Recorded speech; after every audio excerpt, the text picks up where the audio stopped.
l'enfant qui a coulé ici là. Oui. Vous allez voir qu'il a tout gâté. Oui. Les porcs sont sortis, ils ont tout cassé. Ici c'est le mal. Oui. Voilà l'autre truc qui venait de mettre bas. Il n'y a plus presque rien. Tous les petits sont passés. Oui, les petits sont morts. Hein. Oui. Ah, puisque les loges ne sont pas appropriées. Pourquoi c'est comme ça? Il n'y a personne pour nettoyer ou c'est comment? Non, il est parti d'abord au champ, il va venir nettoyer. Qui est le petit qui nettoie ça? Oui.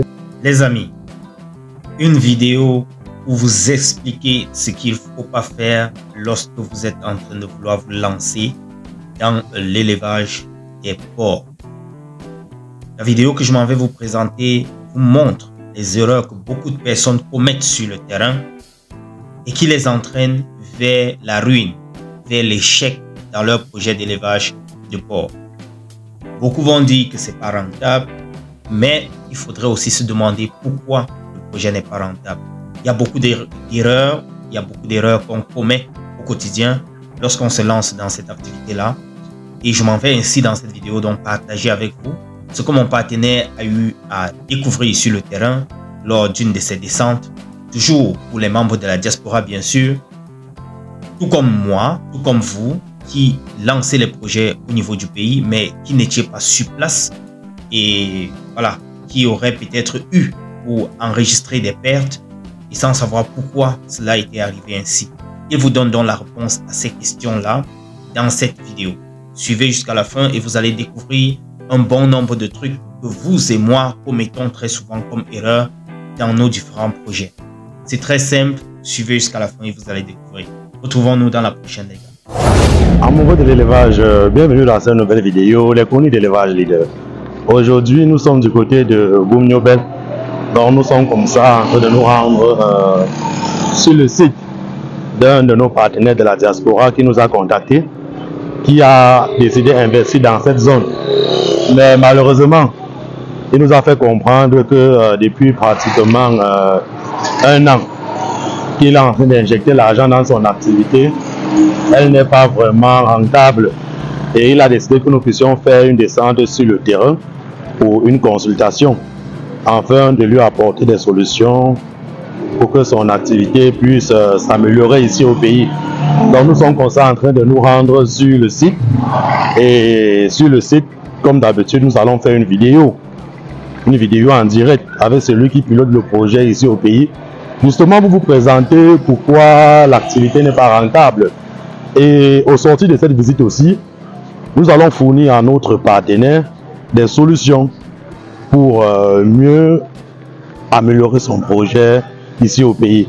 Donc suivez cette vidéo, c'est que sûr vous allez gagner un plus. Ciao. Donc vous disiez que il y a plus de soucis au niveau des porcs. Hein? Oui. Oui. Parce que lui-même, en venant, il ne savait même pas qu'il y avait les poulets ici. Moi, quand je venais, on m'a plus parlé des porcs. Parce qu'au départ, oui, je ne savais pas. Mais oui. Quand il y avait quelque chose de. Oui. Vraiment de grand. Oui. Donc, on a fait les ampoules à la hâte. Oui. Donc, vous avez fait un truc simple, rapidement. Donc, je ne savais pas. Vous voulez un truc de grand, d'industriel un peu. Un truc rentable. Oui. On essaye d'améliorer ça au jour au jour. Oui, progressivement. Mais oui. À un moment, j'ai constaté que ça ne donne pas. Puisque quand on atteint un certain chiffre, si c'est une maladie, ça ravage tout. Ça ravage. Oui. Alors, elle a décidé d'appeler un professionnel. Oui. Il y a d'autres derrière. Bon, ici, là, ça c'est... Il y a combien de truies? Ici, il y a, pour le moment, là, il y a 3. 3 truies, notamment. Oui. Et les truies, là, elles m'ont l'air gestantes. Oui. Hein? On a déjà croisé. Oui. Ça, c'est la première expérience ici. C'est la 40e fois pour faire ça. Ça, c'est la première expérience. Oui. Nous sommes même on a décidé d'évacuer ça pour arranger. Pour faire un truc professionnel. Oui. Parce qu'il m'a appelé, parce qu'au début, ils m'ont d'abord appelé, ils m'ont dit qu'il y a les porcs qui sont sur le site. Ils veulent savoir s'ils vont continuer avec ou ce qu'il faut. Après, ils m'ont encore appelé, ils ont dit qu'ils veulent évacuer. Donc justement, je venais comme ça pour voir si réellement il faut évacuer le stock ou s'il y a quelque chose de mieux à faire. On se comprend, non? Oui. Vous savez que les autres truies sont là-bas en bas. On peut avoir les autres un peu. Ouais. Mais on peut évacuer les truies gestantes. Hein. Ça, c'est un peu comme un crime. Moi, même si on peut vendre au kilogramme à d'autres éleveurs, tu ne peux pas quand même dire que tu vends les truies gestantes et un boucher. C'est que c'est une perte totale. Quand il y a les truies, tu es obligé d'avoir les porcelaines sévrées avant de vendre les mains. L'enfant qui a coulé ici, là, oui. Vous allez voir qu'il a tout gâté. Oui. Les porcs sont sortis, ils ont tout cassé. Ici, c'est le mal. Oui. Voilà l'autre truc qui venait de mettre bas. Il n'y a plus presque rien. Tous les petits sont passés. Oui, les petits sont morts. Hein. Oui. Ah, puisque les loges ne sont pas appropriées. Pourquoi c'est comme ça? Il n'y a personne pour nettoyer ou c'est comment? Non, il est parti d'abord au champ, il va venir nettoyer. Qui est le petit qui nettoie ça? Hein? Oui, il nettoie le soir. Oui. Le matin, il part là-bas travailler au champ. Non, avec la lutte, il faut vraiment tout refaire ici. Donc, comme vous voyez, non? Si on veut vraiment dire qu'on veut faire l'élevage de porc, hein? Oui. Même à vue d'œil, déjà, on constate qu'on ne peut pas s'en sortir avec ce système. Oui, il faut tout refaire. Si on dit vraiment qu'on veut faire ce qu'à gagner l'argent, il va falloir tout refaire. Tout. Tout est à refaire ici. Tout. Les porcelaines, c'est parce qu'ils ont quel âge? Pardon? Les porcelaines, c'est quel âge? 4 mois. 4 mois? Oui. Ouais, à 4 mois, les porcelaines, c'est là. Ils sont vraiment très petits à 4 mois. Ça, c'est les porcelaines, normalement, que si le suivi était bon, ils pouvaient être même dans les 2 mois. 4 mois. Tout est à refaire. Parce que les loges d'abord étaient mal construites. Hein. Vous voyez à la base, non? Si tu veux vraiment investir, faire les trucs comme ça, tu ne peux pas t'en sortir. C'est normal que la maladie vienne nous ravaler ça chaque fois. Puisqu'en termes de biosécurité, c'est. Vous voyez, non? Même nettoyer ça d'abord, même c'est dur. Même si tu mets quelqu'un là de nettoyer, les trucs comme ça, il va nettoyer comment? Nettoyer, c'est dur. Bien. Elle m'a demandé de vous montrer l'espace. Oui, où est qu'on construit la porcherie? Vous voyez, comme à partir de là-bas. Oui. Jusqu'au bananier là. Oui, bon, jusqu'au bananier là-bas. Oui, on peut garder combien à peu près? Pour une grande porcherie. Pour une l'espace. Oui. L'espace. Oui. Non, même déjà 300 à 400 mètres carrés. 300 mètres carrés, c'est largement suffisant pour une porcherie. Pour une très grande porcherie même. Pour un début, même si c'est 200 mètres carrés, c'est suffisant pour un début. Donc on fait d'abord un truc moderne, non? Oui. Un truc qu'on construit normalement, puisque ça vraiment, on ne peut pas vraiment aller loin avec ça. Oui. S'il y a déjà l'espace là, c'est largement suffisant pour prendre une très grande porcherie. Je dis l'espace sinon, oui. Le problème c'est qu'il faut refaire un bâtiment normal. Vous voyez ce que je dis? Il faut refaire un bâtiment normal. J'espère que vous allez nous accompagner. Non, je suis là justement pour ça. Oui. Oui, je disais que comme tout le monde a constaté qu'en réalité, depuis qu'ils font l'élevage de porc ici, que ce n'est pas vraiment assez rentable parce qu'il y a beaucoup de choses à faire pour que ça soit vraiment rentable, pour que vous ayez les retours sur investissement, vous voyez. Mais étant donné qu'on a les truies ici là, qui sont gestantes, on se comprend. On ne peut pas directement décider de les vendre à un boucher. Vendre une true gestante à un boucher, si tu ne le veux pas, ça va te faire mal. Je vois que tu as élevé un porc, tu as croisé le porc, une truie était gestante, peut-être quand je vois l'évolution, elle est à presque à 2 mois ou 1 mois et demi. Vous voyez, si toi-même on prend une truie gestante devant toi, on retire les enfants, peut-être que 10 bébés ou 12 porcelaines, on met au sol, toi-même ça va t'énerver, toi-même tu vas te sentir mal. Tu vois un peu ce que je dis? Aucun éleveur ne peut accepter ça. Même la science ne peut pas l'accepter. La raison pour laquelle, si les truies sont gestantes, il est préférable en tant que professionnel, vous voyez, de conserver les truies. Vous patientez et mettre bas. Vous voyez. Maintenant, ce qu'on est en train de reprocher que ça n'a pas marché là, on essaye maintenant de prendre au moins soin des petits qu'elle va mettre bas maintenant. Puisque d'autres truies ont mis bas là-bas, à travers peut-être le mauvais bâtiment construit, la négligence des truies, l'entretien, tout ça, les porcelaines sont morts, vous voyez. Ça veut dire qu'on essaie maintenant de voir comment on peut arranger quelques loges. On se comprend? Pour recevoir. Oui, voilà. Il y a des gens qui commencent l'élevage avec 3 porcs ou 4 porcs. On essaie de voir comment on peut arranger quelques loges pour prendre maintenant soin des porcelaines que ceux-ci vont donner. Vous voyez un peu ce que j'ai dit? Maintenant, ceux qui sont déjà là-bas en bas, on peut les retirer, ils ne servent pas à grand chose.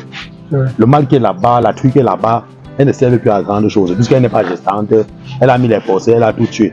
Vous voyez un peu ce que je dis? Même le mâle, si elle ne sert plus à rien, il peut déjà sortir. Mais ceux qui sont gestantes, là, elles restent. Donc ça, c'est la première hypothèse. La deuxième hypothèse maintenant, c'est que comme ce n'est pas vraiment assez rentable, la solution aussi, c'est de comme on veut tout vendre, c'est que c'est vous qui êtes dans la zone, ce n'est pas moi.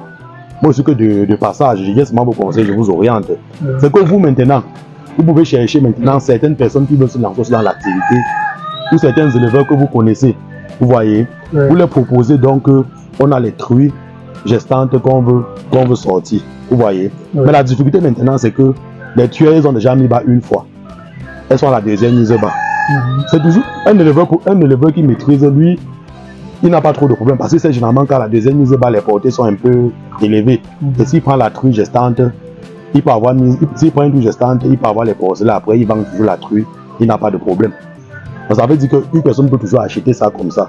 Mais généralement, moi, les truies que je vends, quand je dis peut-être vendre des truies gestantes là, ce sont les primipares. Ça veut dire que ce sont les jeunes truies qui ont eu 5 mois, 6 mois, on a croisé, sont les premières mises bas.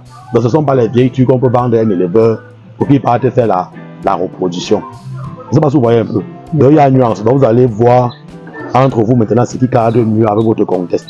Parce que moi, moi personnellement, si on doit attendre qu'un mètre bas, moi, je ne peux pas. Qu'est-ce que je voulais dire? Si un mètre là-bas, il sera obligé de conserver les petits, quitte à les amener à un certain niveau et les vendre. Mais c'est toujours une possibilité. C'est toujours une possibilité. C'est ce que normalement il faut corriger maintenant ces choses-là, même les petits. Quand ce que je vous propose, c'est que vous conservez, donc vous prenez des dispositions pour refaire quelques loges là-bas en bas, pour arranger les loges que j'ai vues. Parce que là-bas, c'est un bordel total. Donc là-bas, il faut refaire tout. Vous arrangez quelques loges, vous prenez soin des petits, vous sortez les mains après la mise bas. Vous prenez bien soin des petits, vous les engraissez normalement. 6 mois, vous vendez. Vous voyez ce que j'ai dit? Maintenant, le grand projet qui arrive maintenant, ça n'empêche à rien. On peut commencer les constructions du bâtiment là-bas. Ça n'empêche à rien celui-ci. Oui, mais le problème est celui-ci. Les loges que vous pensez qu'on peut arranger là-bas, peut-être 2. Et parce qu'elle veut d'ici janvier, que ça soit opérationnel. Ça ne va pas déranger le travail de l'autre bâtiment. Il y a suffisamment d'espace là-bas, non? Il y a quelques surfaces là-bas. Quand vous regardez, il y a par exemple 20 mètres sur...